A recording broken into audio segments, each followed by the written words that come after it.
Bien, mesdames et messieurs, merci de votre ponctualité, d'être venus pour la deuxième table ronde de cette édition Terre de Cyber 2022 sur les enjeux d'innovation. Et je vais donc appeler les intervenants à me rejoindre, Monsieur Guy Gourevitch, Monsieur Jean Laroumet, Monsieur Fabien Lecoq, Monsieur David Simplot et Monsieur Thomas Vial. Alors effectivement, dans les améliorations 2023, on mettra un peu plus de femmes quand même sur les tables rondes.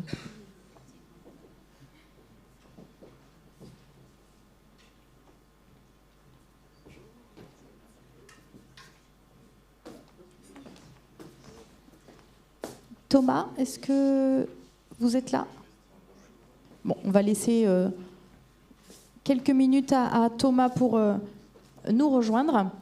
Merci à tous d'avoir accepté cette invitation donc pour vous présenter à notre public aujourd'hui. À mes côtés, David Simplot, directeur INRIA Academy. Merci beaucoup d'être avec nous aujourd'hui, d'avoir accepté notre invitation. Monsieur Jean Laroumet, alors que je présente, même si effectivement nous sommes en CETER, donc il est plus que connu par l'ensemble de l'Assemblée, président de la French Tech Toulon et évidemment fondateur d'Egeri. Merci beaucoup. Alors évidemment d'être avec nous, mais surtout finalement de nous réunir et de nous inviter ici à Toulon pour ce bel événement Terre de Cyber.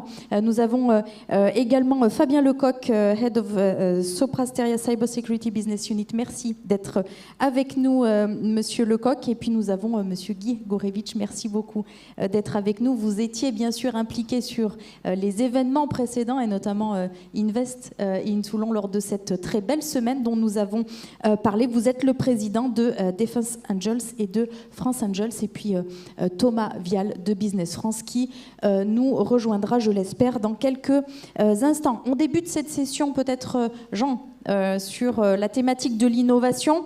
L'innovation en cyber, puisque c'est le sujet qu'on consacre aujourd'hui, est évidemment essentielle. Vous dites que c'est la meilleure façon de reprendre l'avantage sur l'attaquant. Alors on a envie d'y croire, on a envie d'adhérer, même si on imagine quand même que c'est encore un peu compliqué de reprendre l'avantage sur l'attaquant. C'est compliqué, mais je pense qu'on peut y croire. Et puis l'actualité, quelque part, nous le montre un petit peu. Si on regarde ne serait-ce que la guerre en Ukraine et le rapport de force qu'il pouvait y avoir au départ entre la Russie et l'Ukraine, et on voit que certaines... Alors, est-ce que ce sont des innovations? Pas forcément, mais certaines innovations, certaines nouvelles armes ou certaines évolutions dans la doctrine d'usage de ces armes font qu'en fait, on peut complètement changer le rapport de force.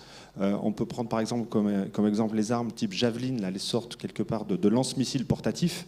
On voit que ça détruit des chars et voilà, dans la doctrine d'usage maintenant, tous les combattants peuvent porter ce type d'armes et mettre à mal un char d'assaut.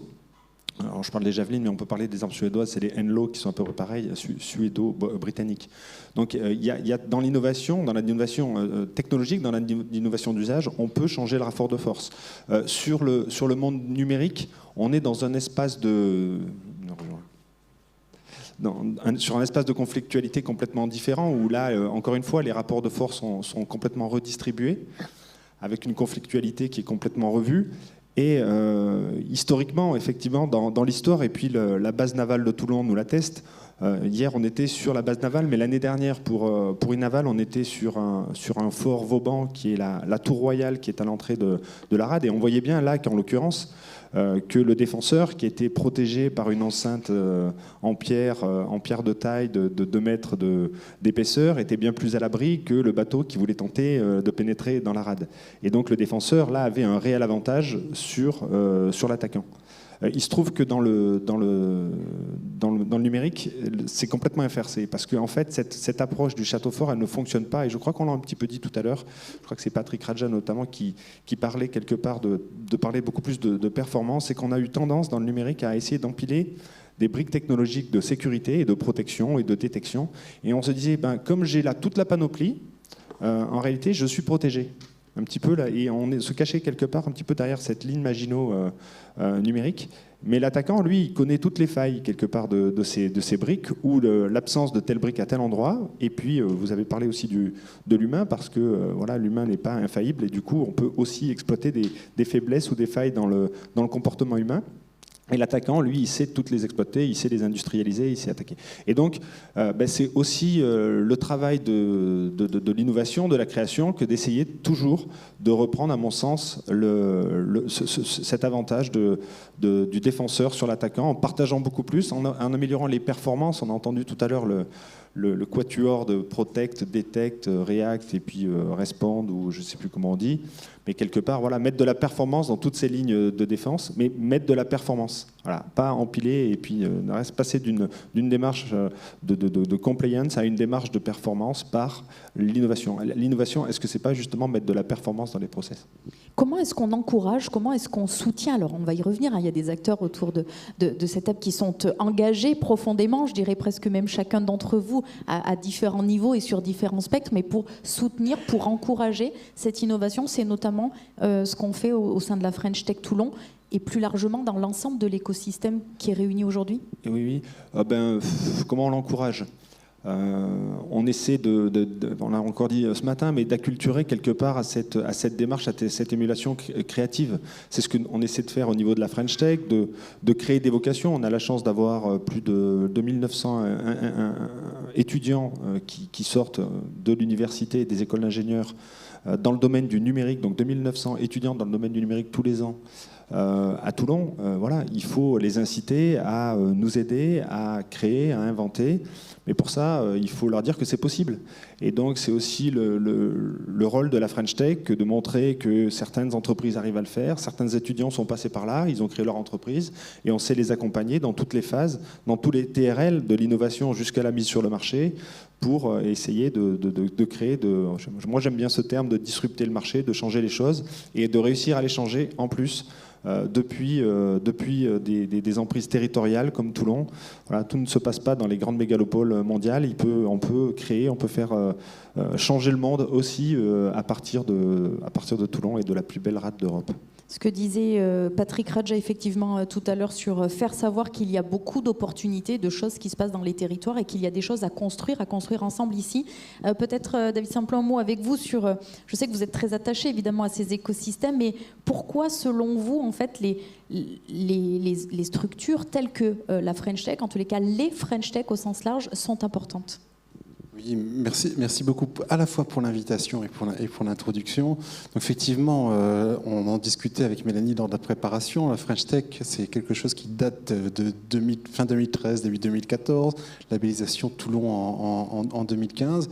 Il faut se souvenir de pourquoi est-ce qu'on a fait la French Tech. C'est d'abord parti du fait de la nécessité de capter la création d'emplois sur les territoires, les créations d'emplois liées au numérique. En gros, si on se positionne en tant que consommateur du numérique, eh bien, les emplois qui sont liés à la révolution schumpeterienne, pour utiliser un gros mot, liés à la révolution numérique, vont être créés dans les territoires du numérique, donc plutôt outre-Atlantique. Donc il y avait d'abord une volonté de créer des écosystèmes favorables au numérique en France. Et il faut se souvenir que la French Tech, c'est avant tout du marketing territorial. Quand on pense aux vins dans le monde, on pense généralement à deux pays en particulier qui se battent pour la première place en tant que producteurs, c'est la France et l'Italie. Et bien, quand on pense au numérique dans le monde, on doit penser à la France. Et quand on pense au numérique en France, eh bien, on doit penser à Toulon, entre autres. Venant d'un autre territoire, je dis entre autres. et c'est ça tout l'enjeu de la French Tech. Alors je ne dis pas ça parce que Jean est à côté de moi et qui m'a invité, mais les French Tech sont une vraie réussite à la fois politique et économique. Politique parce qu'on n'a pas mis beaucoup d'argent. C'est formidable comment les écosystèmes se sont mobilisés sur la French Tech en faisant miroiter, alors que l'État n'a pas mis beaucoup d'argent. Ils mettent de l'argent sur les French Tech Tickets, etc. Je ne dis pas qu'il y a zéro, mais en tout cas, il y a eu une forte mobilisation des écosystèmes et les territoires se sont appropriés ce sujet-là. Et quelque part, les French Tech ont été aussi créés en complément des pôles de compétitivité, et je pense en particulier à SAFE et à SCS pour ce qui concerne le sujet qui traite aujourd'hui. Et je voulais saluer la performance de SCS qui a réussi à créer un EDIH, European Digital Innovation Hub, qui fait partie, donc, sur la région sud. Il n'y a que 9 EDIH qui ont été labellisés. Si vous comptez le nombre de régions, tout le monde n'en a pas un. Et la région sud fait partie des clusters qui sont fertiles. Pourquoi est-ce que je fais l'amalgame entre tout ça? C'est que pour avoir des écosystèmes performants en termes de cybersécurité, il faut avoir derrière l'idée de la souveraineté numérique. Ça a déjà été évoqué dans la table ronde précédente. Si nous sommes à nouveau consommateurs de produits qui sont faits ailleurs, eh bien, à la fois on ne capte pas les emplois et quelque part on est dépendant. Donc est-ce que la 6e puissance mondiale peut être dépendante en termes de cybersécurité? Eh bien, je suis plutôt partie des gens qui pensent que non, et que donc il faut avoir des écosystèmes tels qu'on l'a aujourd'hui sur Toulon, avec la French Tech, avec le Clusir, etc. On parlait de la création 2013 de la dynamique French Tech. Aujourd'hui, on voit bien avec quelle rapidité notre monde évolue avec ses connexions. Alors à la fois un monde connecté, un monde hyper connecté, un monde interconnecté. Le numérique fait vraiment partie aujourd'hui de notre vie. Évidemment, avec la Covid, ça s'est amplifié et démultiplié. Est-ce qu'aujourd'hui, il faudrait voir peut-être une évolution dans les missions, dans le rôle, donner encore plus de pouvoir et de moyens au French Tech, ou est-ce que finalement la dynamique d'appropriation des territoires, il faut la laisser aller telle qu'elle est drivée aujourd'hui? Alors, moi je suis un fervent partisan d'une mesure en termes d'efficacité des écosystèmes, c'est que la performance d'un écosystème est inversement proportionnelle à l'argent public qu'il faut mettre dedans.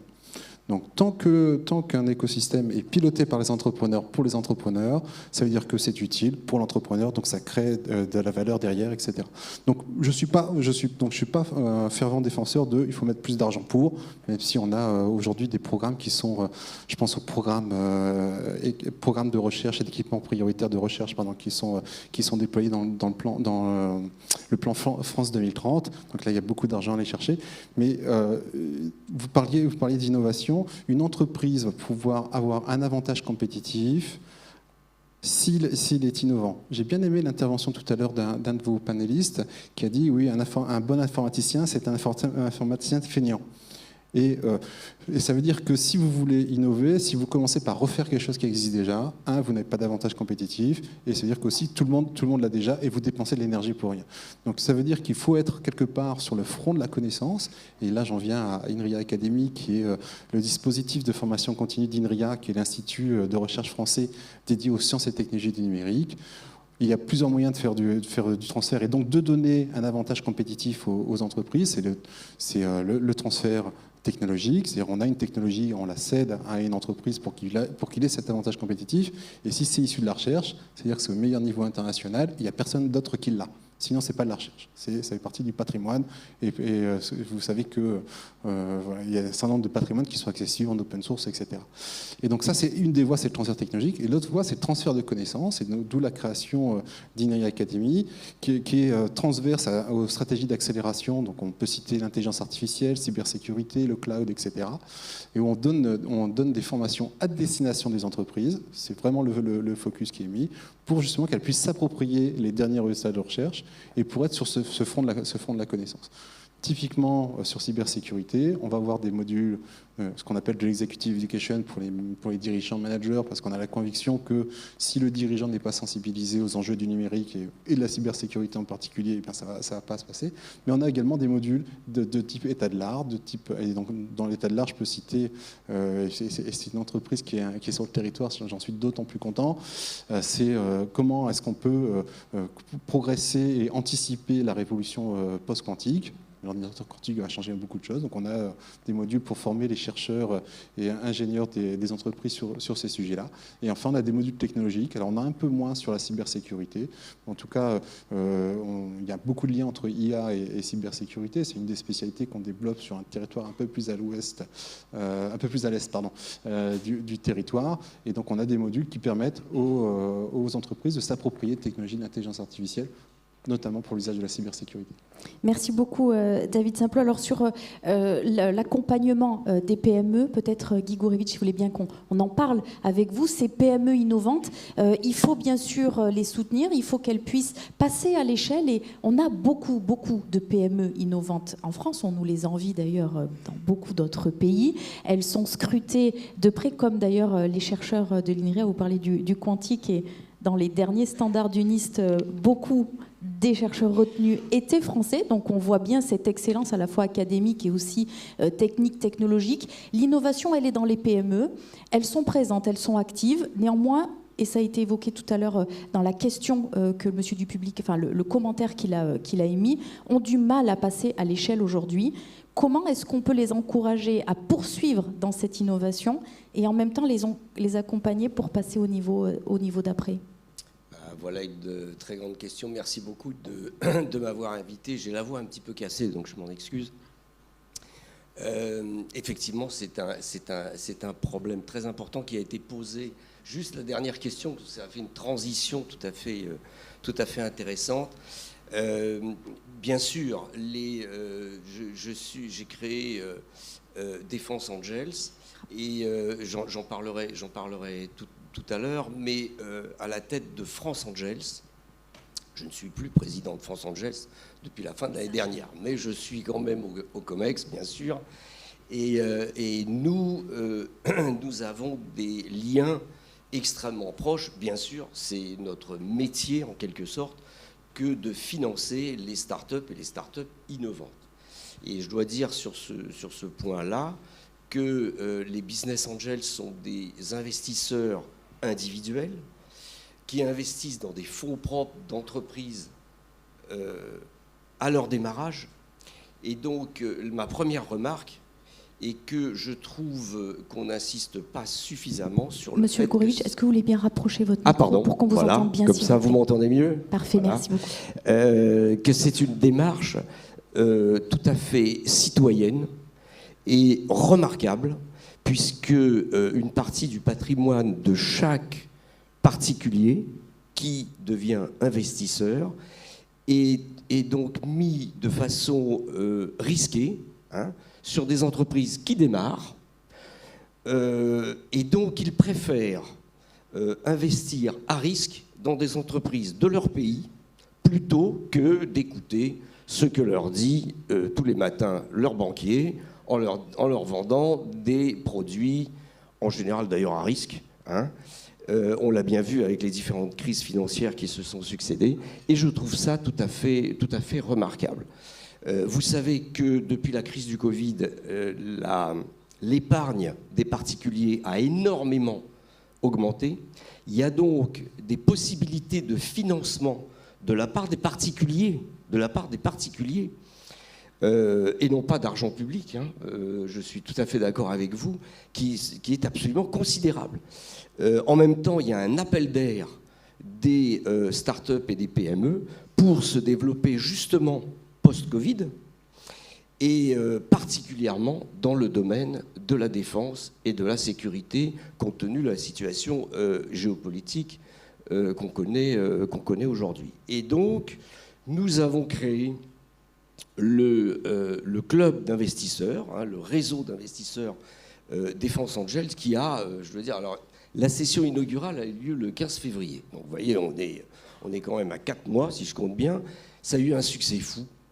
J'en suis absolument ravi et d'ailleurs surpris, mais finalement pas tellement que ça, parce qu'en fait, on a comblé un trou dans la raquette qui était la difficulté énorme des entreprises déjà qui travaillent dans le civil, mais encore en plus celles qu'on appelle de la BITD, de la base industrielle et technologique de défense, à se faire financer pour tout un tas de mauvaises raisons d'ailleurs. Tout un tas de mauvaises raisons. Et donc nous avons aujourd'hui plus de 70 startups qui ont en quelques mois, en 3 mois, donc inscrit leur dossier dans notre base. Nous avons aujourd'hui 150 personnes qui sont proches du réseau et qui viennent investir. Nous avons 3 sociétés déjà qui sont en cours de closing. Donc tout ça est très encourageant. La deuxième leçon que je tire de cette expérience, c'est que si ce réseau est nécessaire, il est tout à fait insuffisant. Et justement, pour répondre à votre question de passage à l'échelle, de trouver des financements qu'on appelle de série A ou de série B, des tickets de 1 à 5 millions, typiquement, il y a là un autre trou dans la raquette qui est peut-être encore plus gros que le premier. Et au vu de cette situation, nous avons été, l'équipe de Défense Angels a été amenée a levé, en coopération avec une grosse société de gestion, un fonds d'amorçage qui va permettre précisément aux start-up qui veulent travailler dans le secteur de la défense et de la sécurité, et par conséquent de la cyber, qui est un des domaines clés de ce secteur, de pouvoir avoir un continuum de financement et un continuum d'accompagnement, parce que ça c'est extrêmement important, de manière à pouvoir faire émerger, justement on parlait de champions tout à l'heure, les champions ils ne tombent pas du ciel, ils ne tombent pas du plafond, les champions il faut les trouver, il faut les financer, il faut les accompagner, il faut leur trouver des marchés, il faut leur passer des commandes. J'ai beaucoup aimé l'intervention du général tout à l'heure, c'est beaucoup plus efficace pour l'argent public de passer des commandes que de passer des subventions. Parce qu'avec les commandes, les entreprises embauchent. On n'embauche pas parce qu'on a de la trésorerie, on embauche parce qu'on a des commandes et qu'il faut les servir. Et en plus de ça, il y a un effet induit qui est l'amortissement de la R&D sur les nouveaux produits avec les commandes publiques. Et dans ces conditions, les startups se trouvent en position de compétitivité vis-à-vis des marchés extérieurs qui est extrêmement intéressante. Alors là, je dirais, tout ce que font les Américains n'est pas forcément très bien, mais ils ont compris ça depuis très longtemps. Depuis très longtemps.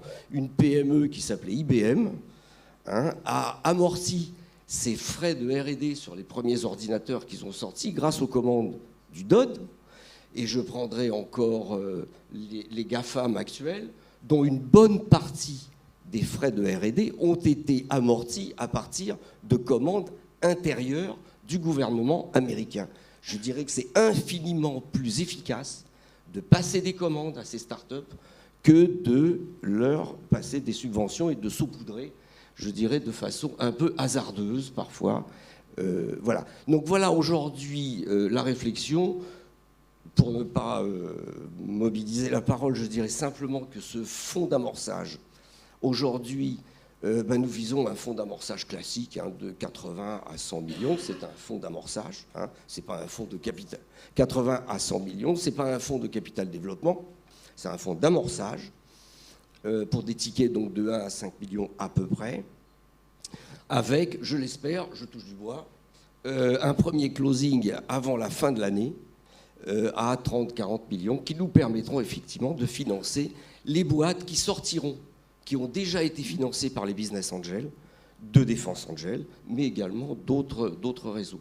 Voilà aujourd'hui ce que je peux dire sur l'encouragement et très concrètement le soutien que nous apportons aux entreprises. Dernier mot, nous nous sommes entourés au niveau de Défense Angels et du fonds d'amorçage d'un comité d'experts. Alors on a beaucoup dit que les experts, il ne fallait pas les appeler tous les jours, ça c'est bien vrai, il ne faut pas les appeler tous les jours, mais enfin, il faut les appeler de temps en temps. Donc on les appelle de temps en temps, et je dirais que parmi les 10 experts qui nous accompagnent aujourd'hui, il y en a 2 que je voudrais citer. Il y a en particulier le responsable du plan quantique auprès du Premier ministre, qui est un de nos experts Défense Angels, et le directeur adjoint du Cybercampus, qui a été cité tout à l'heure, et qui montre à quel point la cybersécurité est pour nous quelque chose, un vecteur essentiel. Juste un point de précision, peut-être, Guy Gourevitch, vous parliez des tickets de 1 à 5 millions. C'est aujourd'hui quelque chose qui s'opère sur le marché pour les entreprises de cybersécurité, les PME. Mais on voit bien aujourd'hui que quand il y a des VC, enfin des venture cap, des fonds d'investissement qui arrivent plutôt des États-Unis, arrivent avec des billets d'investissement qui sont beaucoup plus hauts, où on parle de 20, 25, 30 millions. Et c'est aussi de cela dont ont besoin les PME, aujourd'hui innovantes en matière de cyber en France, d'aller vers des tickets qui sont beaucoup plus hauts. Comment est-ce que vous entendez répondre à cette demande qui est véritablement un appel à vœux aujourd'hui de l'écosystème français ? Alors vous avez tout à fait raison. Bon, les Américains ont des moyens que nous n'avons pas forcément, quoique si on travaillait intelligemment au niveau européen, on pourrait peut-être les avoir. Mais comme chacun travaille un peu dans sa boutique, même au niveau de l'Europe, eh bien, on est un peu démunis. Aujourd'hui, il faut quand même rendre hommage à l'État qui a mis en place deux fonds de type capital développement, qui sont le FID, le Fonds Innovation Défense, et Definvest, qui sont dotés ensemble de, à ma connaissance, 300 millions, avec une espérance de les monter jusqu'à 500 millions, et qui, donc, eux, vont s'occuper de tickets à partir de 5 millions jusqu'à 10, 20, 30 millions. C'est ce qu'on appelle le capital développement. Mais en dessous, et c'est ça notre préoccupation, c'est qu'en dessous, il n'y avait strictement rien. Et les VC, comme les banques, sur le marché, aujourd'hui, sont extrêmement, je dirais, réticents, fragiles, peu enthousiastes à aller sur le secteur défense-sécurité, vous le savez tous aussi bien que moi. Et donc il fallait d'abord combler ce gap, hein, pré-seed, seed, série A, série B, pour donner derrière une complémentarité aux fonds qui ont été mis en place par le gouvernement.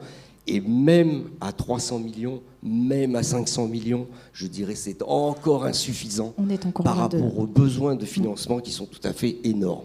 Merci beaucoup pour ces éclairages, Monsieur Gourevitch. Alors, Fabien Lecoq, on parlait, Monsieur Gourevitch citait les GAFAM. Alors, on parle de souveraineté numérique.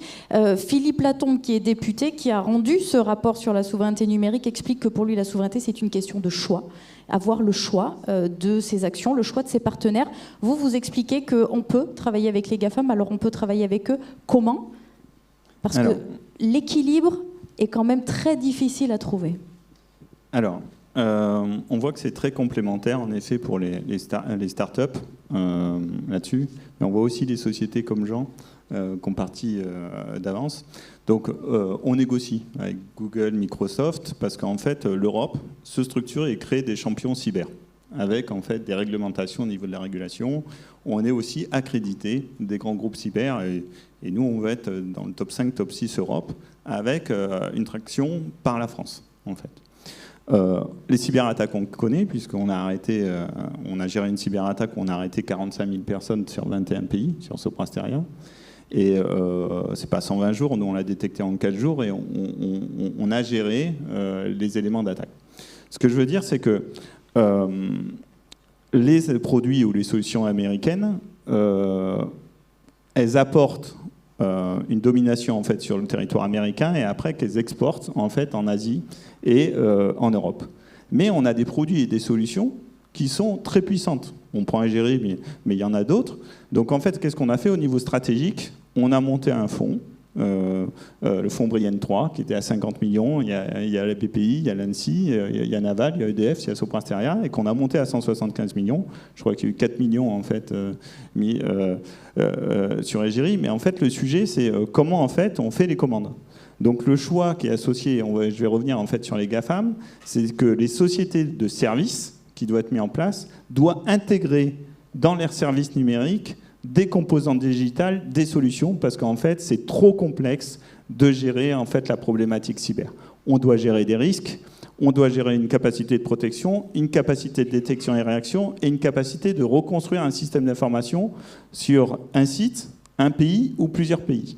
C'est le cas, et Thales, Orange, Cap, Sopra Steria, on est associés, et c'est pour ça qu'on a monté le campus cyber, et on est membre fondateur de droit. Ça veut dire qu'en fait, ces regroupements, avec ces acteurs, quand on discute en fait avec les GAFAM ou d'autres associés, il y a une vraie puissance qui est mise en place. En se dotant d'une capacité d'investissement complémentaire, là c'est comment en fait des sociétés comme Égérie, on passe au niveau des pays, puisque moi je suis membre du COMEX, donc je pilote en fait au niveau France et je pilote en fait la stratégie au niveau mondial des éléments cyber. Donc en fait, c'est aussi associer des choix, c'est-à-dire que oui, avec Google, oui, avec Microsoft, on travaille comme ça, mais oui, on est souverain et on a une orientation qu'on donne, et donc au niveau de la loi, des Microsoft, des Google et tout ça, se retrouve en incapacité, et le GDPR, et après le NIS 2, c'est quand même 2% d'impact du chiffre d'affaires mondial de l'entreprise si ce n'est pas respecté. Donc en fait, on négocie avec eux. Mais on a adopté en fait sur Sopra Steria des choix aussi, c'est-à-dire en fait, on a affiché nos partenaires. depuis 3-4 ans au Forum international cybercriminalité. Donc on s'est fâché avec une société qui s'appelle RSA, qui est un peu connue au niveau mondial, donc leader mondial, qui fait le plus gros événement aux États-Unis, puisqu'on a choisi de ne pas partir avec eux sur la gestion des risques. On part avec des solutions comme Egeri, des fusions. Donc on est sur des fonds sur le threat management, où on investit 20 millions d'euros sur une société européenne.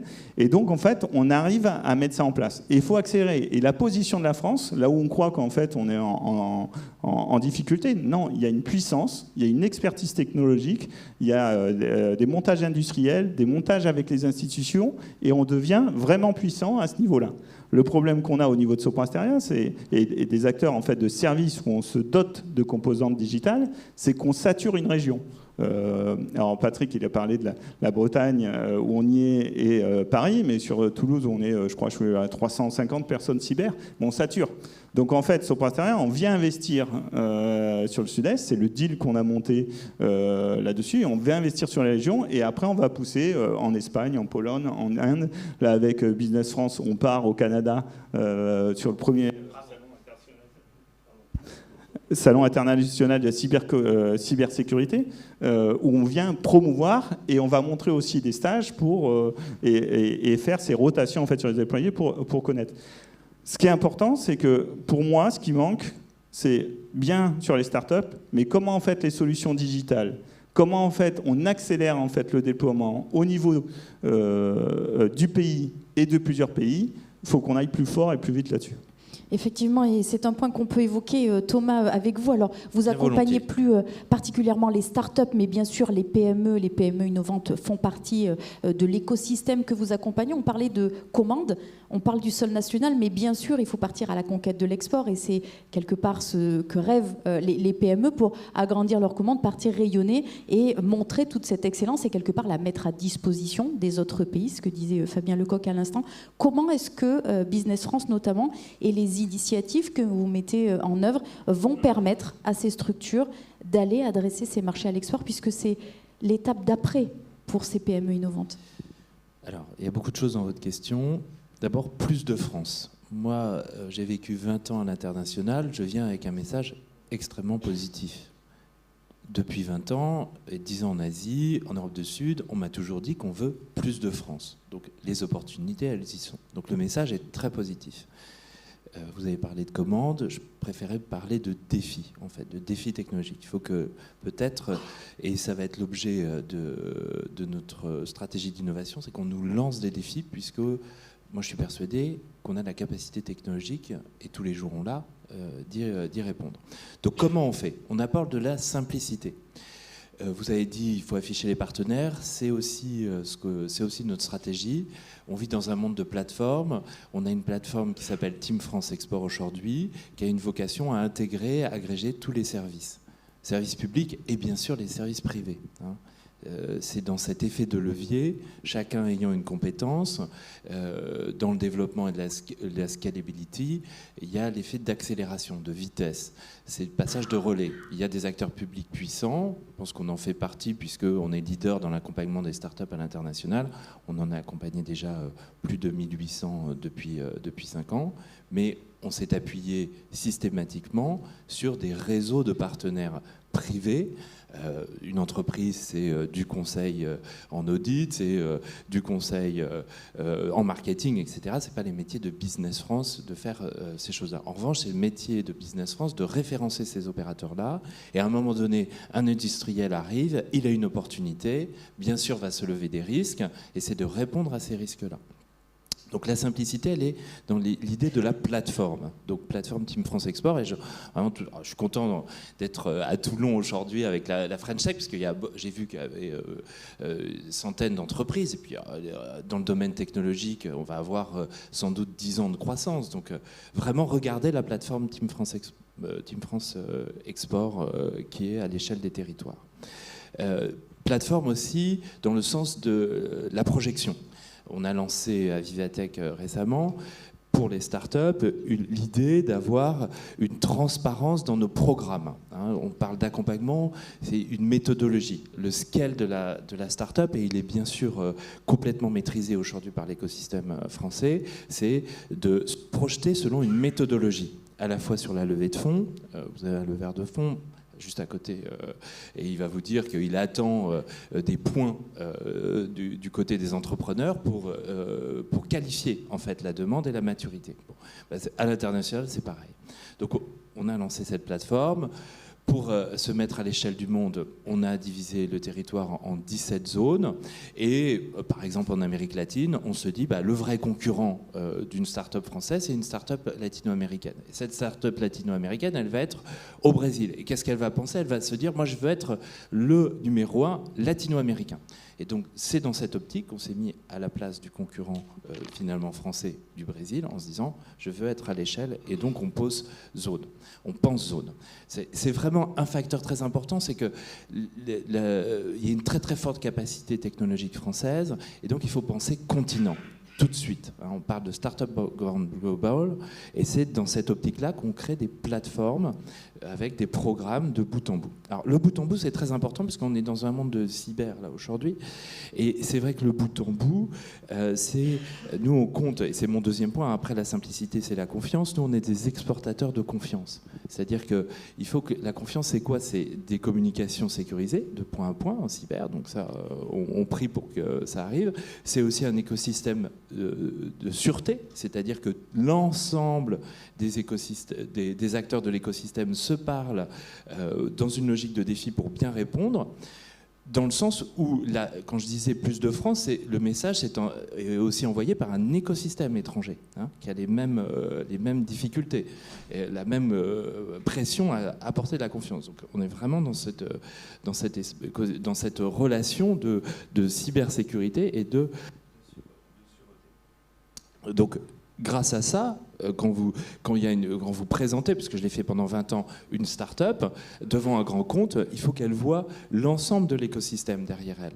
C'est une petite équipe, la start-up. Donc il faut qu'elle voie les grands acteurs, Steria, il faut qu'elle voie les grands acteurs, Naval, il faut qu'elle voie la French Tech de Toulon, bien sûr, en se disant, je vais confier ce défi technologique-là, je ne vais pas regarder la taille, je vais faire le pari, parce que derrière, il y a toute une armée, entre guillemets, c'est positif ce que je dis, bien sûr, mais quelquefois, puisque les attaques aussi peuvent être malveillantes. C'est un jeu de mots, on va dire, positif, mais réel, qui est derrière moi pour y répondre. Et puis, c'est la notion d'effort. C'est-à-dire qu'un industriel, un entrepreneur, après simplicité, confiance, il faut qu'il fasse des efforts. Et donc là, c'est Business France dans l'esprit de la Team France Export. L'effort, il va être sur son patrimoine. Il va être sur son patrimoine, sur le patrimoine financier.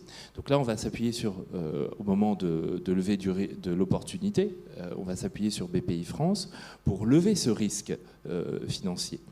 C'est un risque de compréhension de marché. Je donne un défi, mais je ne comprends pas ce que notre interlocuteur a. Je ne le comprends pas pour des raisons souvent technologiques, techniques, parce qu'il y a des suites de solutions qui sont différentes.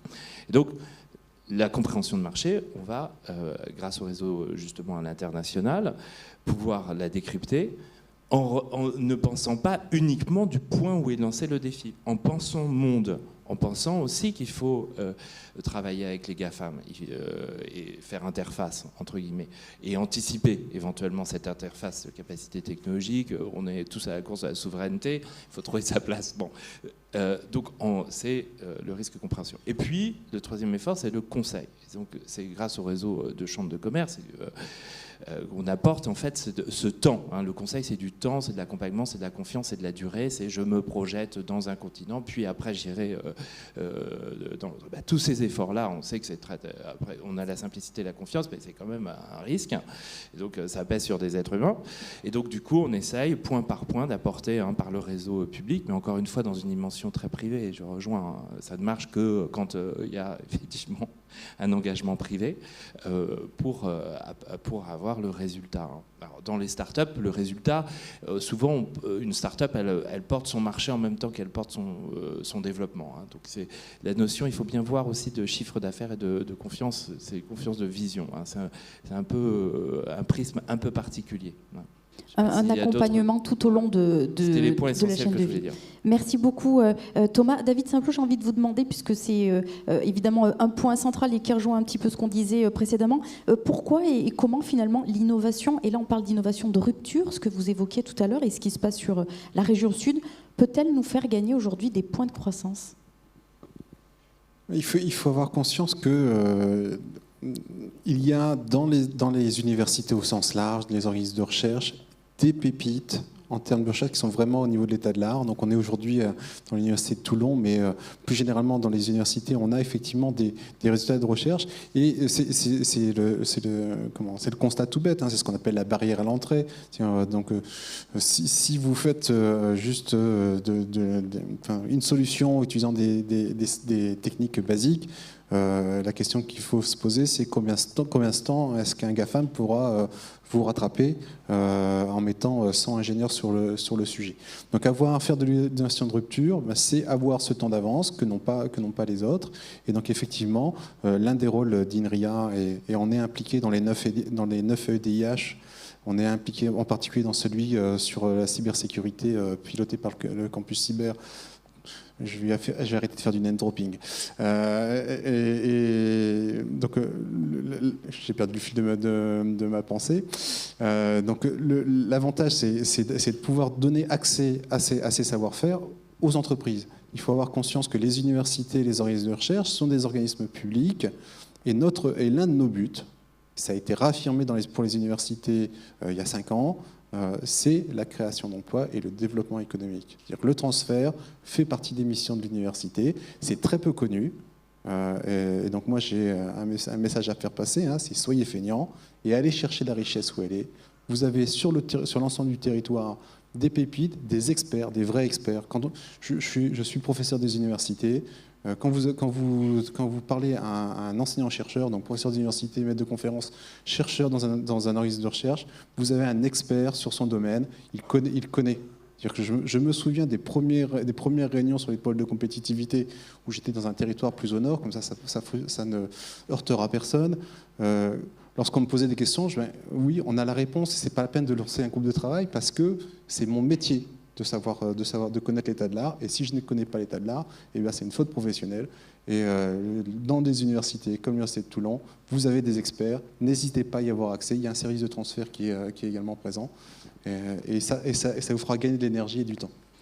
Jean Laroumé, l'innovation, c'est aussi, et là on va évoquer un champ alors qui était un petit peu évoqué tout à l'heure par Thibault Lagrange sur les aspects éthiques, les aspects effectivement de management, de responsabilité. Ça a été évoqué aussi tout au long de la première séquence. Cette innovation, elle a aussi un rôle clé à jouer en matière d'évolution sociale, et du coup territoriale, puisqu'on est dans les territoires. Oui. Comment est-ce que vous le percevez, ça vous qui êtes chef d'entreprise ? L'innovation, pour moi, et l'entreprise, de toute façon, a un rôle sociétal. Mais juste avant de répondre à cette question, Mélanie, je voudrais juste compléter ou abonder dans le propos qui vient d'être présenté. C'est comment on va chercher des points de croissance. Je crois que c'est aussi quelque part la genèse aussi de tout ce travail autour de la French Tech et du numérique. J'ai repris mes notes parce que je ne me rappelle jamais des chiffres. C'est pour ça que j'ai un associé qui lui s'en rappelle tout le temps. Mais aux États-Unis, le numérique a généré plus d'1 point de croissance annuel sur les 30 dernières années et moitié moins en France. Donc il faut qu'on ait ça en tête. Donc c'est aussi pour ça qu'il faut dynamiser quelque part le numérique. On revient toujours à ces problématiques, mais les GAFAM, si on regarde les plus grosses entreprises mondiales par capitalisation, c'est que du numérique maintenant, à part une qui est le pétrole saoudien. Mais sinon, c'est que du numérique. Donc voilà, si on veut aller chercher de la croissance, est-ce qu'il faut aller en chercher à tout prix ? C'était le sens de votre question, hein, Mélanie, mais on y reviendra. Et après, il y a un autre sujet, c'est la balance commerciale. On a un déficit en France de balance commerciale. Or, les entreprises du numérique, elles vendent en moyenne 40% à l'international. Et c'est facile de vendre du numérique à l'international. Depuis Toulon, on peut vendre partout dans le monde. C'est facile pour nous. Les PME traditionnelles ne font que 3% à l'international. Donc ça, c'était juste pour compléter un peu. Et donc, c'est aussi le travail de la French Tech que de faire ça. Et puis, par rapport à ce que vous disiez sur... moi, je pense le faire savoir. La French Tech, c'est aussi faire savoir à l'écosystème étudiant de la région qu'il y a autre chose que les grands noms qu'ils connaissent naturellement. Ici, alors, moi je remercie Naval Group qui qui est évidemment partenaire de Terre de Cyber, mais en même temps, Naval Group, c'est la seule entreprise réellement connue du territoire toulonnais. Et donc, quand on se projette en tant qu'étudiant, dans sa famille, on se dit, mais où est-ce que tu vas aller? Chez Naval Group. Ah ben oui, Naval Group. Mais on ne pense pas forcément à toutes ces startups qui sont autour et qui pourraient apporter quelque chose. Et donc, il y a un vrai travail, et c'est ce qu'on fait, nous, typiquement chez Egeri, à être connus auprès de l'écosystème étudiant, parce que si ce n'est pas nous qui allons nous faire connaître, les GAFAM, ils y sont. Ils y sont, et les étudiants d'ailleurs, on leur met à disposition des technologies américaines gratuites. Il faut vraiment qu'on arrive à d'ailleurs s'aimer beaucoup plus et mettre à disposition de nos étudiants nos propres technologies. Je pense qu'il y a un vrai sujet sur ce sujet d'ailleurs. Voilà. Et le faire savoir aussi, c'est faire savoir qu'il y a des entreprises à Toulon qui sont capables de rayonner dans le monde entier. Voilà, c'est aussi ça le rôle, je crois, de la French Tech, c'est faire savoir. Et puis par rapport au sujet du rôle que peut avoir l'innovation sur le territoire, je crois que les entreprises, elles ont un rôle. Elles ont un rôle. Et en tant que chef d'entreprise, en tant qu'entrepreneur, on a un rôle quelque part à jouer sur la société, parce que notre société, elle est aussi le reflet des entreprises du territoire. On le voit bien ici, on est sur une région de défense et notre société tourne très fortement autour de cette approche défense, et c'est ce qui fait aussi la force de notre territoire sur la cybersécurité, parce qu'il y a un mindset qui est ancré dans les mœurs ici, et c'est ce qui fait la force, je crois, du territoire de Toulonnais vis-à-vis de la grande métropole, vis-à-vis de la région sur le sujet cyber. Mais pour venir à l'innovation, il y a deux sujets qui me viennent en tête. C'est on ne fait pas de l'innovation pour rechercher de la richesse absolue. Peut-être ce que recherchent, peut-être un petit peu à tort, à mon sens maintenant, les GAFA, mais ils risquent d'être pris un peu à leur propre jeu. On doit faire de l'innovation pour améliorer la performance en cyber, améliorer la performance en protection, en anticipation, en réaction, tout ça, mais aussi au service, quelque part, de nos citoyens. Donc, c'est apporter de la responsabilité à nos citoyens. On doit travailler dans un monde de confiance, mais cette confiance, elle s'acquiert comment? Comment on reprend la main sur les différents systèmes de discernement de l'humain, la responsabilité de chacun vis-à-vis de l'entreprise dans laquelle ils évoluent, dans la ville dans laquelle ils évoluent. Je crois que c'est aussi le rôle de l'entrepreneur qui est d'aider à ça et peut-être l'innovation au service du management. Je crois beaucoup, on parlait de champion. Le champion en sport, un champion, on peut l'entraîner tant qu'on veut. S'il n'a pas envie de se lever le matin pour s'entraîner, on n'y arrivera pas. Et je crois que dans l'entreprise, c'est pareil. C'est pas l'affaire que d'un visionnaire de l'entreprise. Si on veut innover dans une entreprise, il faut que tout le monde innove tout le temps. Et on est dans un monde qui change. Il change tout le temps, et donc on a besoin d'innover perpétuellement, innover d'un point de vue technologique, mais aussi innover en usage, en recrutement. On doit chercher des talents, il faut innover d'un point de vue gestion du travail aussi. Nous, on a mis en place dans nos équipes techniques un Free Day. Un Free Day, c'est le dernier vendredi du mois. Nos équipes techniques ont la possibilité de réfléchir à n'importe quel sujet et travailler sur n'importe quel sujet qui n'a rien à voir d'ailleurs avec les activités de l'entreprise dans laquelle ils sont. Mais pour les aider et puis entretenir quelque part ce terreau créatif et contribuer quelque part à l'amélioration de leur quotidien, parce que quelqu'un qui réfléchit à améliorer son quotidien, c'est quelqu'un qui va mieux vivre dans la société dans laquelle il est. Impliquer les collaborateurs et les acteurs, effectivement, au bénéfice de chacun et le collectif. On y revient encore. Thomas, peut-être un mot en réaction. Un mot sur la balance commerciale. C'est vrai qu'elle est il y a un poids énergétique très important, mais dans les services, les chiffres sont très bons et on n'a jamais eu autant d'exportateurs depuis. Donc c'est vraiment, le message, encore une fois, est très positif. Mais c'est pas parce qu'on dit un message positif qu'il ne faut pas aller plus loin, et aller beaucoup, beaucoup plus loin. Et sans réfléchir d'ailleurs à la vitesse où on va, de vraiment y aller très rapidement. Alors j'écoutais les gens, mais c'est tout à fait l'argumentaire export, en fait, ces éléments. C'est l'effet de levier, le tournant.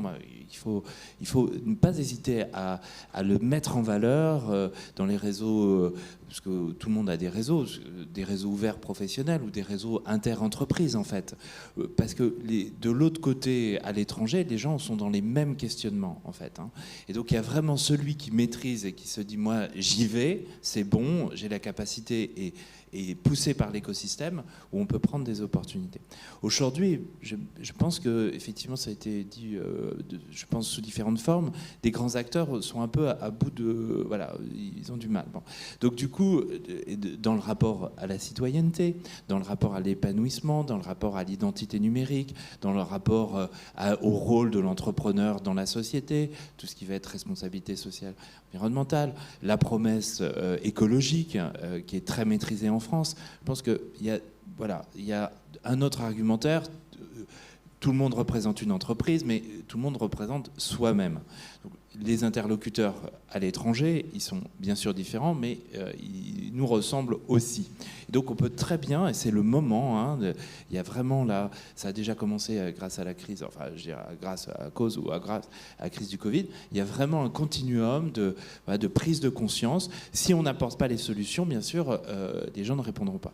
Donc il faut vraiment pas hésiter à renvoyer vraiment des messages commerciaux en ce moment, en écosystème, en fraternité entrepreneuriale, c'est vraiment l'ADN français.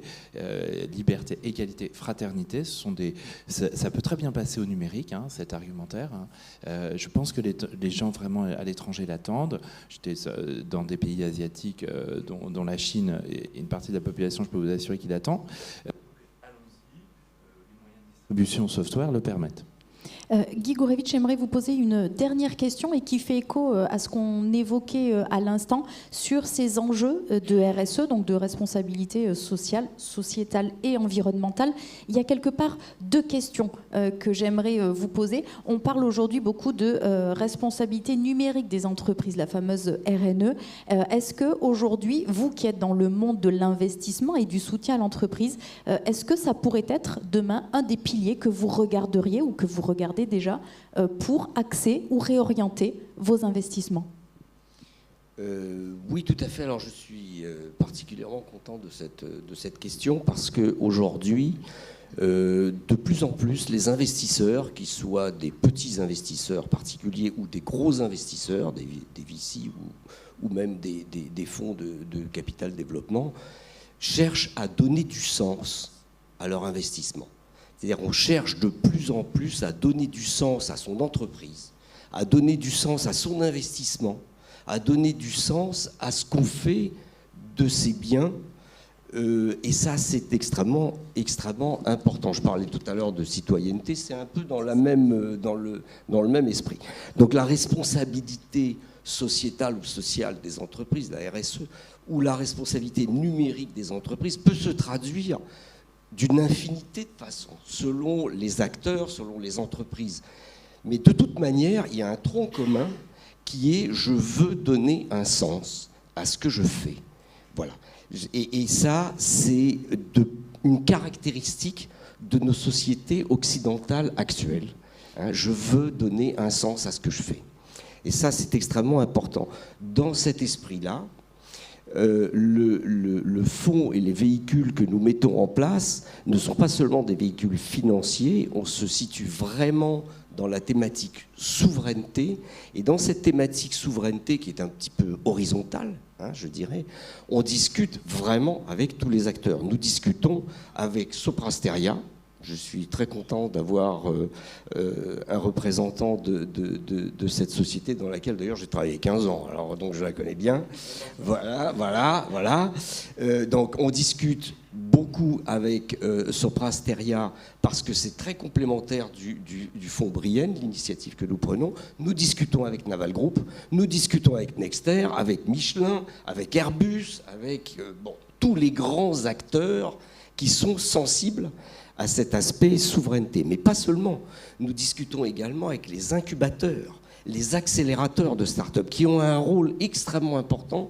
Et je ne parle pas, je parle en dernier, last but not least, les pôles de compétitivité, qui sont un élément en France tout à fait particulier dans l'écosystème français et qui est extrêmement intéressant parce que ça permet de faire travailler ensemble des grands groupes, des labos, la recherche privée et la recherche publique, les start-up, les PME, les ETI, etc. Ça, c'est vraiment très, très intéressant et nous travaillons vraiment avec tout le monde.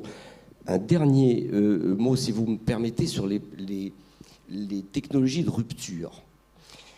Alors, les technologies de rupture, bon, il y a tout un chemin entre l'idée d'une nouvelle technologie, qui est une vraie rupture, et puis la mise en place de cette technologie dans le cadre d'une entreprise qui va aboutir à des produits qu'on va commercialiser, etc. Le chemin est très très long. Et ce qu'il faut bien comprendre au niveau financier, c'est qu'une technologie de rupture ne rentre pas dans le cadre classique du financement seed, pré-seed, série A, série B, série C. Vous avez des boîtes qui ont des vraies technologies de rupture et qui sont des pépites, qui font 0 de chiffre d'affaires et qui ont besoin de 2 ou 3 millions pour se développer. Ça ne rentre pas dans les cadres classiques des VC. C'est pour ça que les VC n'y vont pas. Parce que ça ne rentre pas dans les KPI, bon, j'aime pas ce terme, dans les critères de rentabilité des VC. Mais il faut savoir véritablement les financer, et c'est bien le sens des fonds et des véhicules que nous montons en ce moment. C'est de sensibiliser les investisseurs qui viendront souscrire dans nos fonds, de pouvoir effectivement répondre à ce besoin de financement. Alors, David, vous vouliez interagir. Peut-être juste avant, je voudrais poser le deuxième pan de la question à Guy Gourevitch sur les investissements. Là, on parlait de RSE qui pourrait être pris en compte, notamment dans les levées de fonds ou les investissements. Et il y a le volet cyber. Donc là, je parle de l'ensemble des entreprises qui voudraient faire des levées de fonds, quel que soit leur domaine d'activité.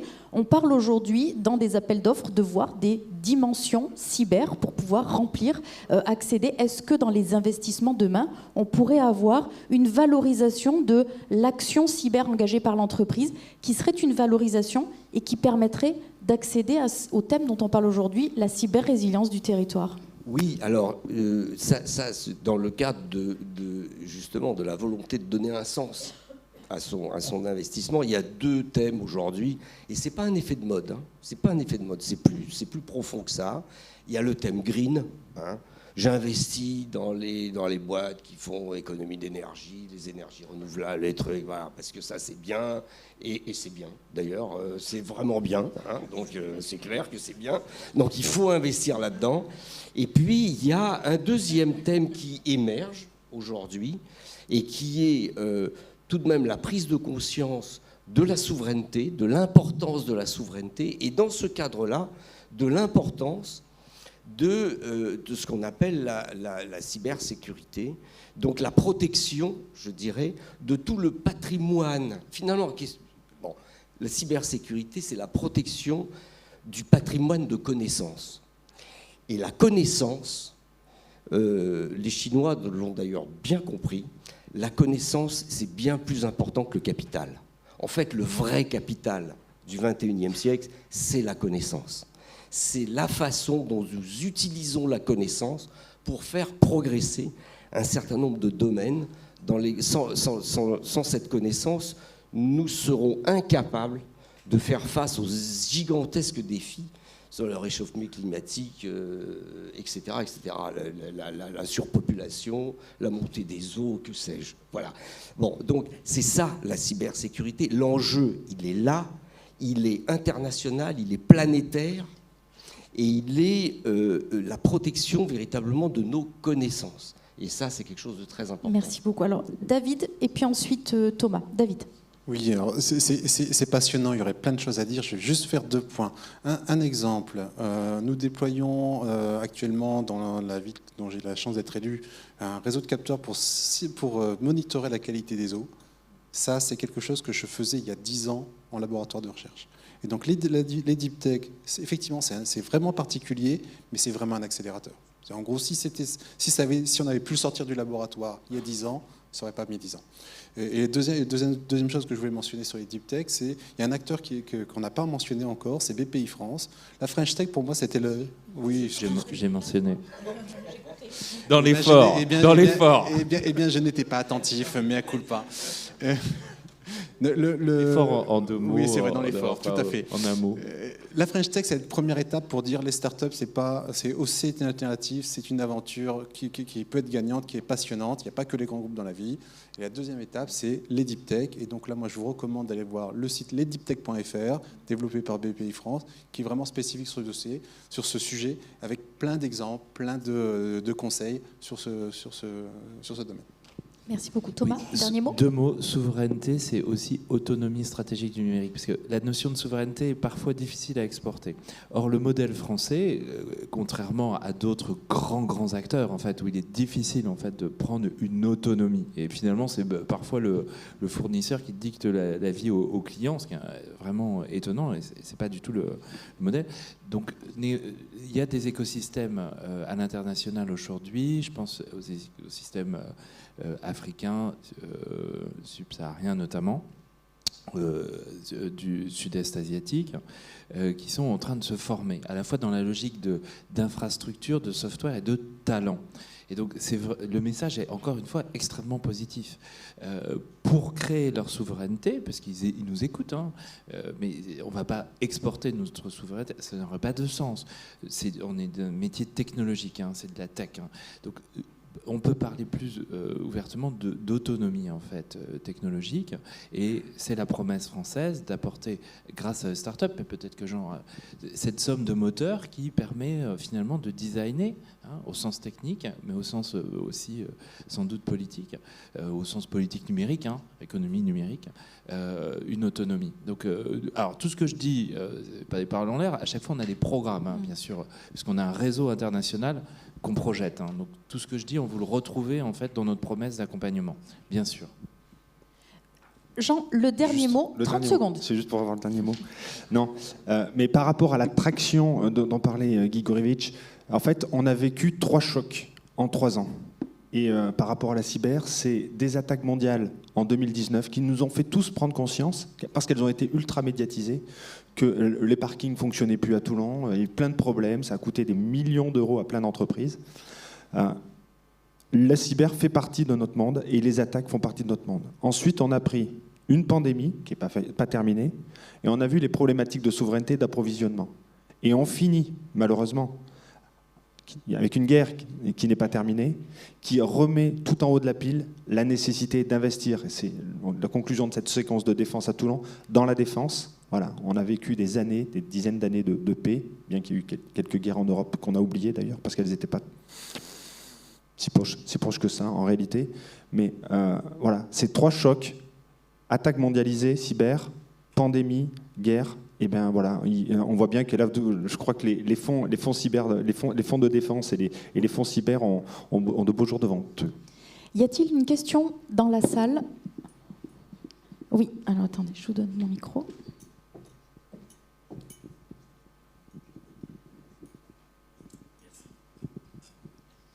Oui, bonjour et merci pour ces échanges passionnants. Moi, je m'appelle Philippe Hello, je suis un ancien marin et je travaille dans une banque d'affaires européenne, mot que je n'ai pas trop entendu tout à l'heure.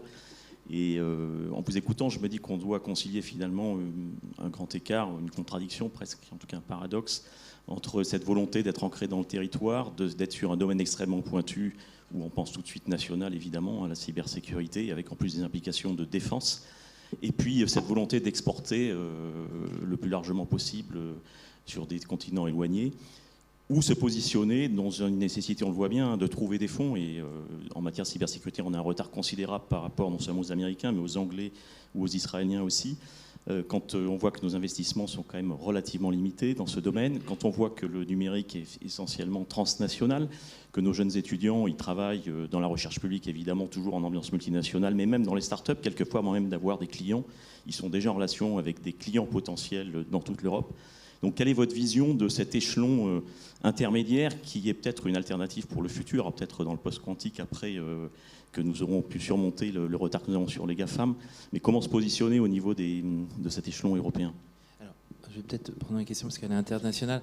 Enfin, quand je dis... alors, nous, au sein de Business France, forcément, l'échelon européen est cardinal. Je ne connais pas d'entreprise française qui ne soit pas européenne. Donc tout ce que je dis est France, cœur de l'Europe. Donc Et en plus, en matière de technologie, pour avoir été dans des pays puissances, il n'y a pas d'intelligence artificielle sans dimension européenne. Ça n'a pas de sens. Donc nous, on est très à l'aise à l'international, puisque l'intelligence artificielle, les scénarios... moi, j'ai commencé il y a 20 ans, je faisais de l'export de produits, je fais de l'export de software. Maintenant, il faut faire de l'export de produits plus de l'intelligence artificielle, des softwares plus des scénarios d'intelligence artificielle. Ça n'a de sens qu'européen. En fait, les gens qui vous disent, il faut pas, je les fuis, hein, ceux qui me disent pas à l'échelle européenne. Ils se trompent, je les fuis. C'est pas possible pour répondre à une concurrence américaine ou asiatique, pour pas dire chinoise. Ça n'a pas de sens. Donc forcément, notre effort, nous, à notre niveau, il est d'abord européen. Dans les 17, j'ai cité le chiffre de 17, on en a 7 en Europe, avec des partenariats forts dans la péninsule ibérique, avec l'Italie, et on partage ces enjeux-là, hein, puisque BPI France a aussi des homologues, et on a la même sensation, et je crois que Jean a parlé de champion. Donc bien sûr, le message, il est Europe d'abord, Europe tout le temps, ça n'aurait pas de sens technologique, et pour les talents aussi, enfin, tout ça a une continuité. Donc désolé si je ne l'ai pas mentionné. Ah. Ouais. Ça me paraissait... c'est un fondamental. Alors, Fabien, juste un dernier mot, oui, puis un dernier mot juste. En fait, il ne faut pas croire. On a un agenda à tenir. On était à Singapour, le marché, il n'est pas ouvert. Aux États-Unis, il n'est pas ouvert. Donc en fait, le message, il est très clair. C'est en fait avec l'Europe, donc sur les pays, et avec les entreprises européennes qui s'exportent en fait au Canada, aux États-Unis, sur la partie en fait Asie, et avec le poids d'un monde multipolaire. Et en se mettant en fait français en France, espagnol en Espagne, c'est comme ça qu'on fait avec cette masse. Quand on vient accompagner les entreprises européennes qui sont des leaders, hein, des grands groupes industriels, et qu'on y va comme ça. Prendre un marché américain avec compagnie américaine, moi j'y crois peu. Merci beaucoup, messieurs, d'avoir été avec nous sur cette session passionnante. Merci infiniment d'avoir accepté notre invitation.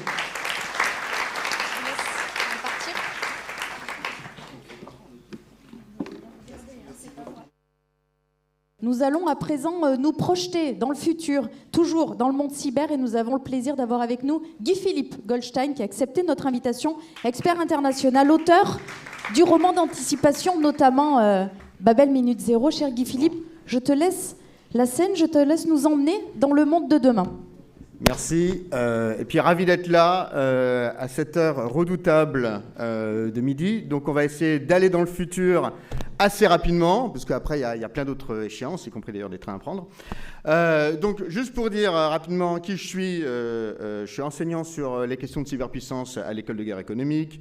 Je suis également advisor pour PwC et pour un fonds Expon Capital. Et puis à mes heures perdues, je suis également auteur de romans d'anticipation, dont par exemple un roman, Babel Minute Zéro, qui est la raison pour laquelle je suis entré d'une certaine façon dans le cyber. Un roman qui publié en 2007, qui imaginait un conflit entre la Chine et les États-Unis pour le contrôle de Taïwan, et qui se passait en très large partie dans le cyberespace. Bon. Et qui a été pas mal lu, d'ailleurs, il faut le dire, en France, par exemple, le premier Comme l'an cyber, Arnaud Coustillère, et l'autre, d'ailleurs, aussi, un peu aux États-Unis, au MIT, et puis, de façon un petit peu curieuse, énormément en Israël, il y a de ça une dizaine d'années, jusqu'au niveau du Premier ministre Netanyahou, qui a d'ailleurs évoqué récemment, il y a 2-3 mois, le fait que la lecture de ce roman, parmi d'autres choses, il y a une dizaine d'années, avait été un des points qui avait mené à ce qui a été la très grande accélération sur la question cyber en Israël, avec d'ailleurs des choix gouvernementaux qui avaient été faits en août 2011. Bon. Alors le roman, il posait certains paris, puisqu'il se projetait dans le futur, ce qu'on va essayer de faire là. Et un premier pari, c'était que le cyber serait au cœur des relations internationales. Bon, ça, on peut se dire que c'est pas complètement raté. Et un deuxième, c'est que le cyber allait amener à de graves catastrophes potentielles au niveau justement de crise internationale. Bon. Et là-dessus, en partant du roman, J'avais fini par écrire un papier pour l'Institute for National Security Studies à Tel Aviv en 2013, où j'avais essayé de prendre un modèle de théorie des jeux qui date de la guerre froide, développé par le professeur Robert Jarvis de Columbia University, le modèle sur le dilemme de la sécurité, où en gros, pour faire très très court, parce qu'on va faire très très court, si vous avez des armes qui semblent donner l'avantage à l'attaque, et c'est la perception qu'on a avec le cyber, et si d'un autre côté, vous avez des armes dont les capacités peuvent être à la fois utilisées pour le défensif et l'offensif, et franchement le cyber c'est quoi? C'est des hommes et des machines, donc ça peut être utilisé évidemment pour les deux, eh bien vous vous retrouvez dans ce que Jarvis appelait le monde doubly dangerous, celui qui le plus peut mener à une grande catastrophe, comme par exemple la Première Guerre mondiale. Bon. Et d'ailleurs, donc c'est ce que j'avais écrit dans ce papier de 2013, et en 2020, le regretté Robert Jarvis, parce que malheureusement il est mort il y a de ça 7 mois, mais juste avant, en 2020, a lui-même publié un papier de recherche où il a appliqué son propre modèle aux armes cyber, et eh bien, il est arrivé à peu près aux mêmes conclusions, à savoir qu'effectivement, il y a des risques très forts de déstabilisation à cause du cyber. Bon. Et néanmoins, on se retrouve en 2022. Et à date, on a vu des chocs terribles, comme ce qui se passe par exemple en Ukraine, mais on n'a pas vu un choc qui aurait été provoqué par une espèce d'escalade cyber. Bon, alors peut-être que Jarvis et moi-même, on n'est pas totalement raison. Bon, ça arrive hein, quand on fait les paris. Ou alors, j'essaie de me rattraper, peut-être qu'on a essayé de prédire un futur qui, en fait, n'est pas encore complètement arrivé. Alors évidemment, je vais me donner une petite chance personnelle, et je vais partir sur cette tangente-là, et ce qu'on va faire, eh ben, on va jouer un petit peu aux auteurs de fiction, si vous me permettez, tous ensemble, ceux qui restent, et on va se projeter à... Oui, il reste encore quelques personnes, et on va se projeter à 10-15 ans. Bon, alors, qu'est-ce qu'on voit? 3 grandes révolutions, à mon sens, dont on parle, à ma surprise d'ailleurs, pas tant que ça, à commencer par une révolution absolument énorme, mais qu'on voit un petit peu dans le domaine militaire, qui est celui de la robotisation de masse. Alors oui, les militaires ont conscience de ça, la dronisation, etc., même la masse nouvelle des drones, mais dans le monde civil aussi, ça va se passer. Et on le voit très bien d'ailleurs quand on regarde le coût unitaire des robots industriels, qui il y a encore 10-15 ans était, on va dire, à 100 000 $ la pièce, aujourd'hui est à entre 10 et 20 000 $ la pièce, et puis si on suit la courbe, va finir effectivement d'ici 10-15 ans à 5 000 $ la pièce, peut-être 1 000 $ la pièce. Et ça se rappelle quoi? Ça rappelle aussi toute l'évolution de l'informatique. On avait les grands mainframes, puis la mini-informatique, la micro-informatique, et maintenant ce petit truc-là qui nous suit tout le temps. Bon. Cette transformation de la robotisation de masse, dont très peu de personnes parlent, elle va avoir des impacts très importants. Pourquoi? Parce que tout d'un coup, lorsqu'il y aura des problèmes, ce ne sera pas juste de perdre de l'argent, mais on va être capable de faire des chocs qui seront physiques. Parce que là, il y a une énergie cinétique qui est en jeu, avec des choses qui se déplacent dans tous les sens. Et là-dessus, les robots qu'on aura dans 10-15 ans, ils n'auront évidemment pas la même capacité de calcul que ceux d'aujourd'hui. Parce qu'à côté de ça, on va continuer à avoir cette évolution extraordinaire de l'augmentation de la puissance de calcul, qui est au cours, enfin qu'on a pu voir au cours des 6 à 7 dernières décennies, où à chaque fois on a une augmentation d'environ un facteur 1000 tous les 10 ans de la puissance de calcul embarquée. Alors on va me dire, oui, mais alors la loi de Moore, on n'est pas sûr qu'elle tienne, mais si on écoute des ingénieurs de ASML, qui est, by the way, la plus grande entreprise technologique en Europe par capitalisation boursière, qui est celle qui fait la lithographie de tous les microprocesseurs de TSMC, eux, ils vont vous dire, non, on a encore un petit peu de marge, on va continuer à avoir cette accélération, donc ok, on se projette, auquel cas, les robots, les nanobots, les mini-drones qu'on va avoir, eh bien, ils vont être extrêmement performants et extrêmement intelligents, et capables de faire des manœuvres très compliquées. Par exemple, se cacher et s'insérer physiquement en mettant ce qui est l'équivalent d'une clé USB dans des systèmes informatiques externes. Bon. Et là, il y a une part pour l'imagination très importante, mais qu'il faut commencer à avoir en tête, qui veut dire aussi d'ailleurs que, effectivement, ce que disaient d'ailleurs des ingénieurs de Siemens dès le début de la décennie passée, on n'échappera pas au cyberespace. On est coincé dans le cyberespace. Et un dernier point là-dessus, dans cette partie robotique, c'est que cette partie robotique, elle va utiliser évidemment énormément d'intelligence artificielle.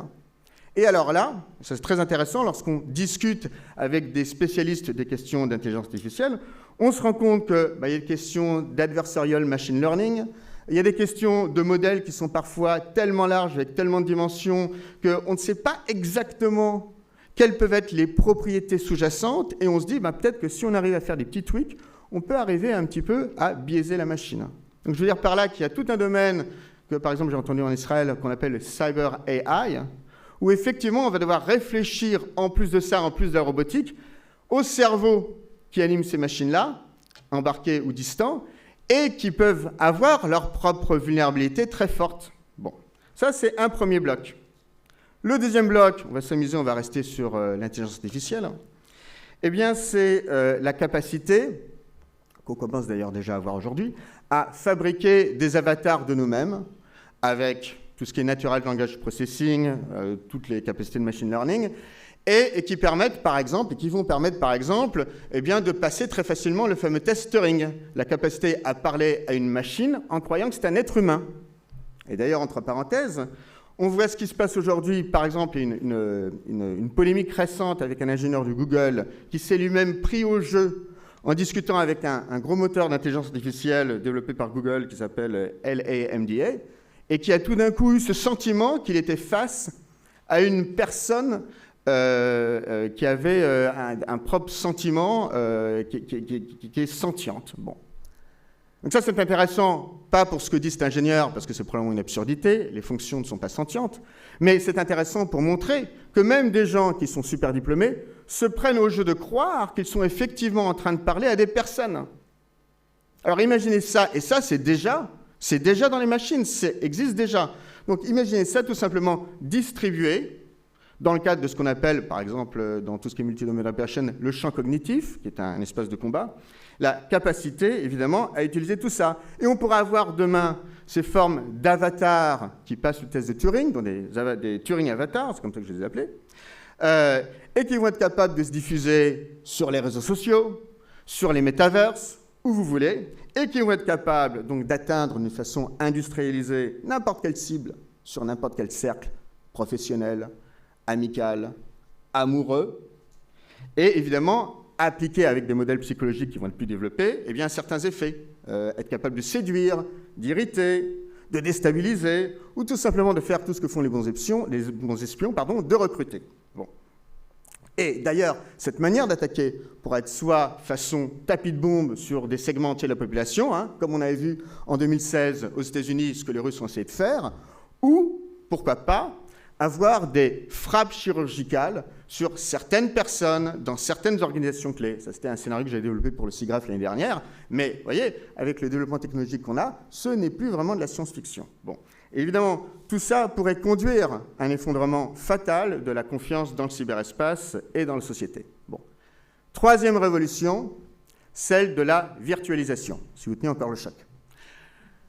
Avec tous les robots que j'ai évoqués, avec tous leurs capteurs, on va être capable de faire encore mieux ce que l'on est déjà capable de faire, à savoir des jumeaux numériques, des modèles virtuels, des miroirs de quoi? D'usines, de systèmes embarqués, de voitures, d'avions, mais aussi, pourquoi pas, de villes.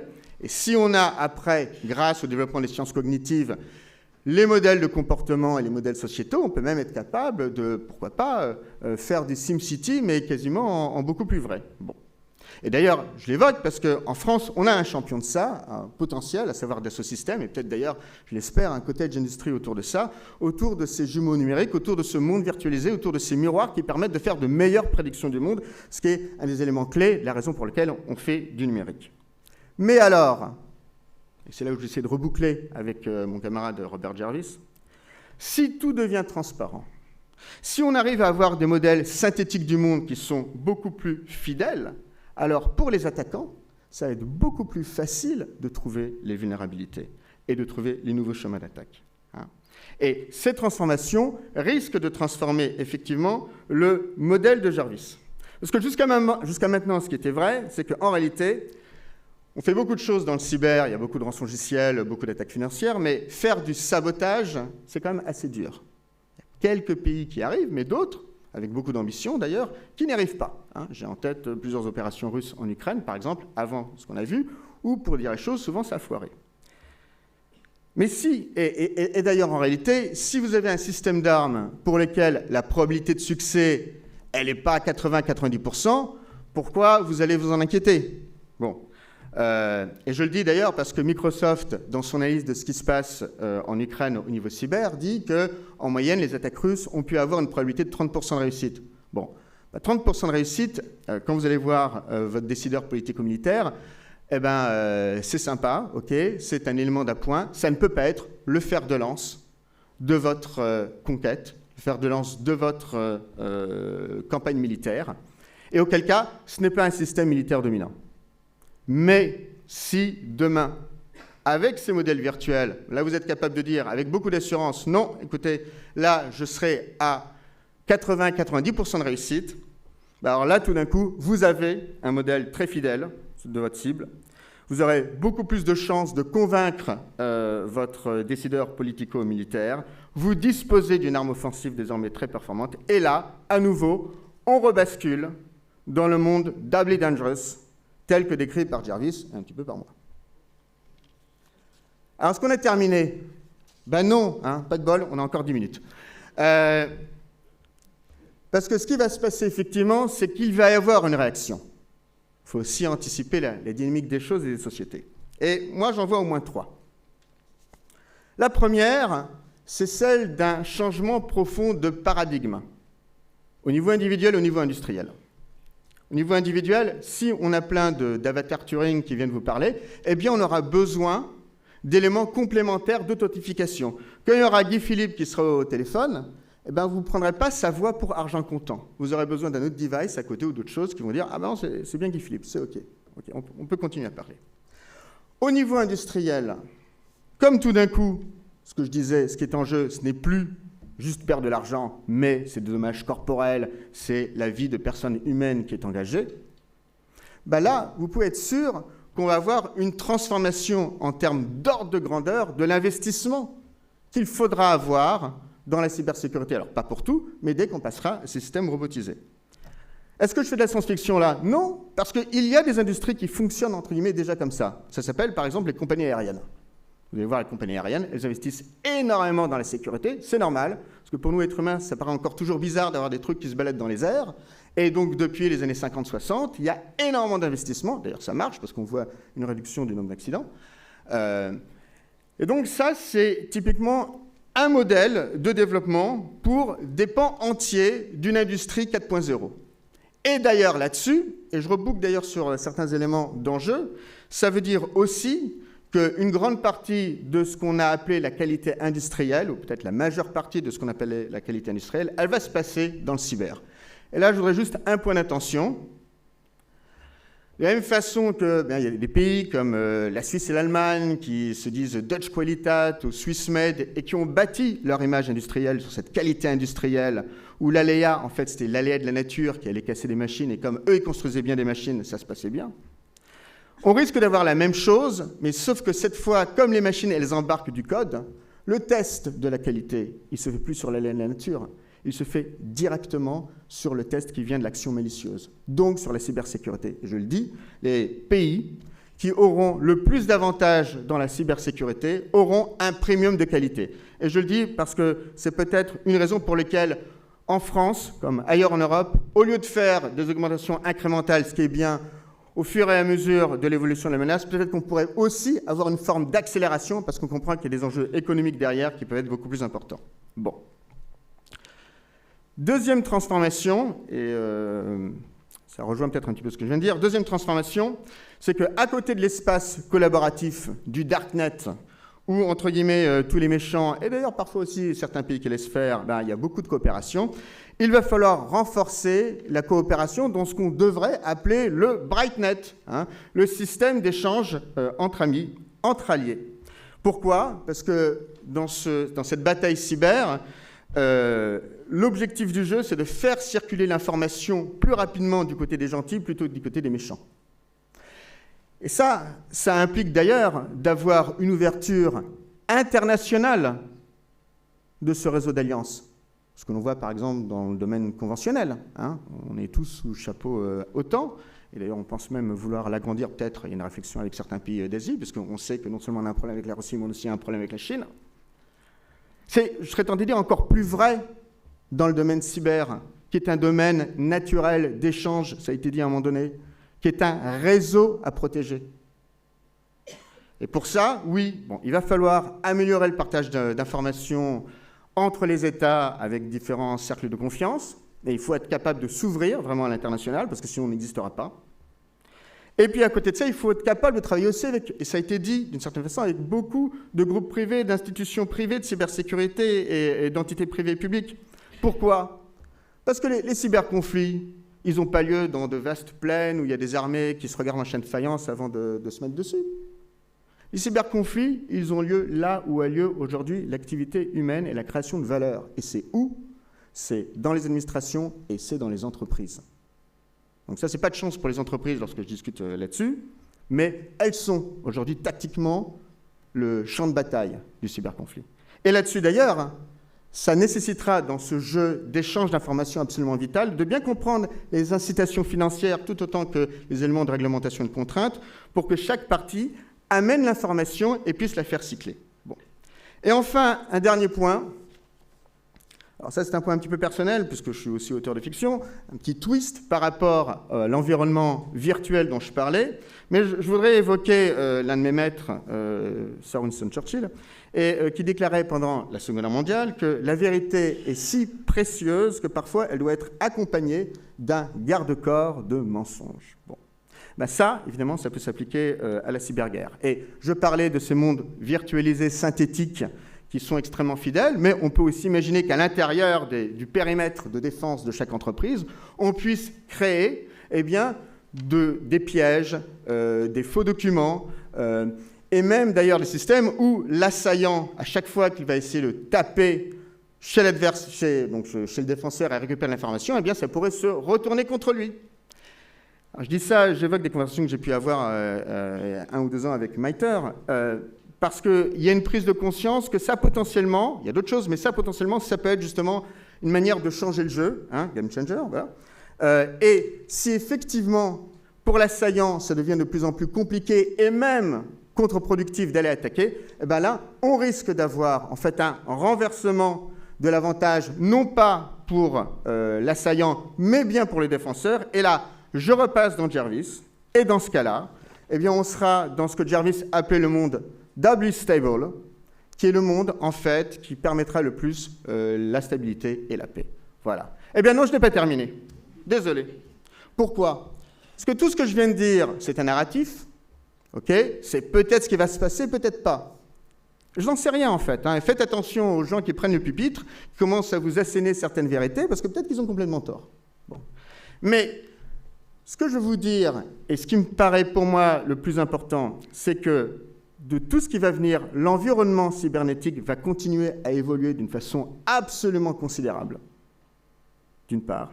Et d'autre part, et là je prêchais un petit peu pour un paroisse, pour comprendre ces énormes changements, eh bien peut-être qu'à un niveau supérieur, eh bien, il faut aussi parfois écouter des voix imaginatives pour essayer de comprendre justement l'ampleur de ces changements à venir. Alors là-dessus, évidemment, je salue l'initiative de l'Agence d'innovation de défense sur la Red Team des auteurs de fiction.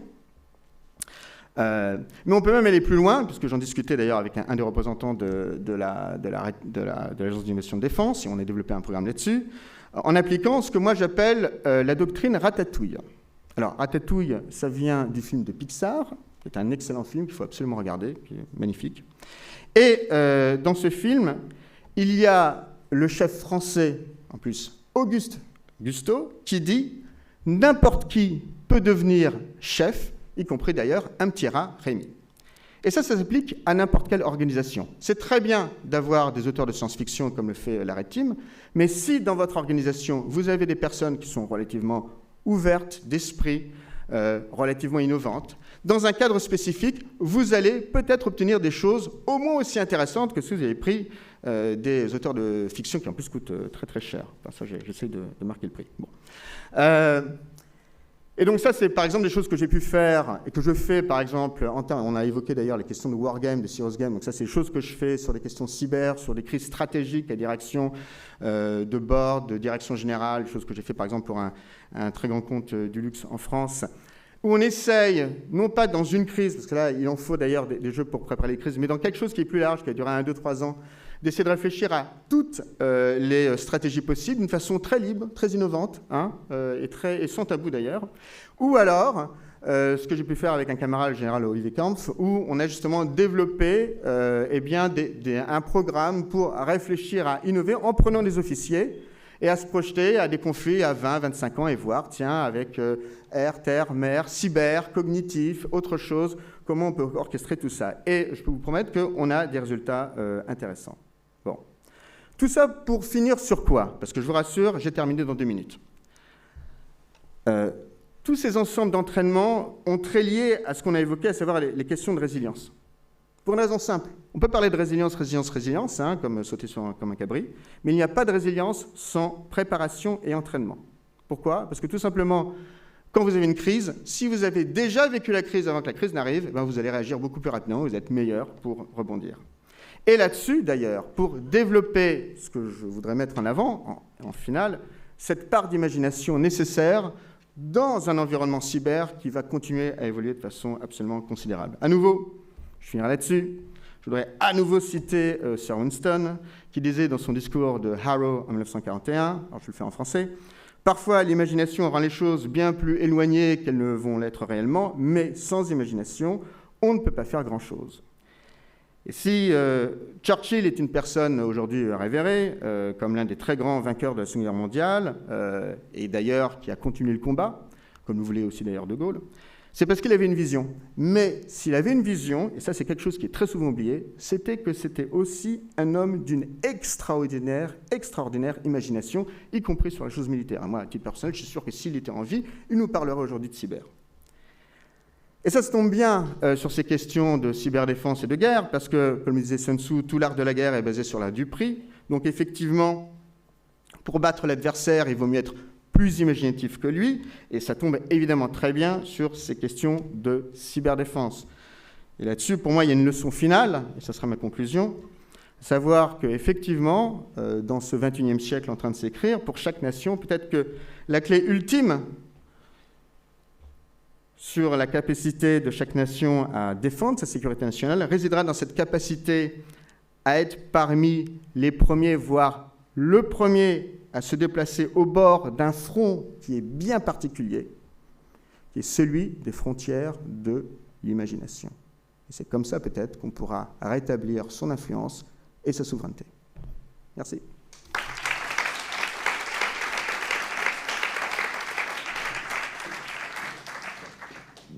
Merci beaucoup, Guy Philippe. C'est toujours à la fois un plaisir et un honneur de t'avoir avec nous. Merci infiniment.